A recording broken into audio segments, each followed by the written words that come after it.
At my birthday party, my fiancé publicly called me a desperate nobody. He didn't know ID already found his secret second phone. I'm a 26-year-old woman and I recently got engaged to my 31-year-old fiancé, who I'll call Tom.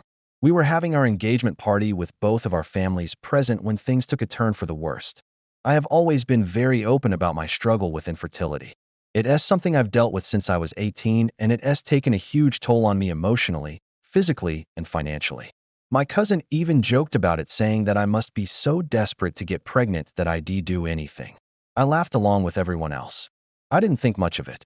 Then Tom took over the karaoke and told the whole room that I was so desperate to get pregnant that he caught me trying to sneak into his pocket while he was sleeping. Everyone stared at me in shock and my cousin started yelling at him, demanding an apology. But Tom just walked away and left me sitting there humiliated. To make matters worse, this happened on my birthday. I was furious. I wanted to storm out and scream at him, but I couldn't. I was completely shocked. No one had ever spoken to me like that before, let alone in front of my family. After the party, I called off the engagement.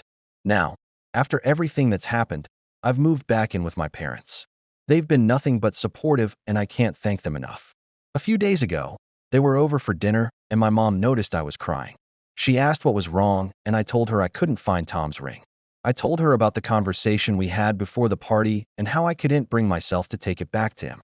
She said she understood and asked if I wanted to go shopping to get a new phone. Because she knew ID dropped my old one in the toilet a few weeks prior and ID been using Tom's ever since. I told her I didn't want to buy a new one, that I was fine using his. She said, "Don't be ridiculous. Why would you want to use his phone? You're not a desperate nobody." I laughed it off and told her I was just tired. But she insisted and drove me to the mall. I picked up a new phone and transferred all my stuff from Tom's phone to mine.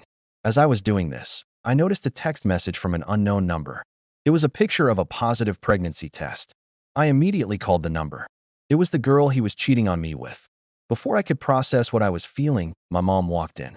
I showed her the phone and the pictures, and she hugged me. She was furious. She demanded I give her the phone so she could confront the girl. I told her no, that this was my problem to deal with. She called me a coward and said I deserved better than Tom anyway. She said she knew he wasn't good enough for me and that I should have listened when she told me to dump him. I told her that I did try to break up with him a few months ago, but he begged me not to. He promised to change and said he was going to move in with me so we could start planning our future together. My mom just shook her head and walked away. The next day, I confronted Tom. I told him I knew about the other woman and I wanted to hear his side of the story. He admitted that he had been cheating on me with her for months, but he said that I had pushed him into it. He said I was too focused on getting pregnant and I made him feel like a failure every time it didn't happen. He also said that I shouldn't have used his phone because he has the right to privacy. I ended the call by telling him I'd be speaking to my lawyer to figure out what to do about the engagement and the apartment that we had signed a lease on together.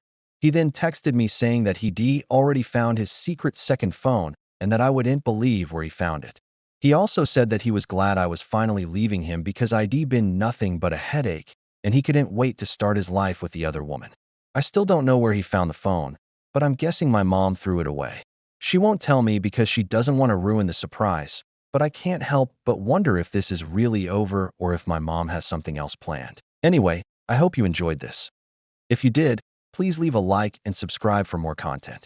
If you've ever rebuilt yourself from the ashes of betrayal, leave a comment. Let me know your story, or just say still standing. And don't forget to like this video and subscribe for more stories like this. Stories that remind us we're never as alone as we think. I'll see you in the next one.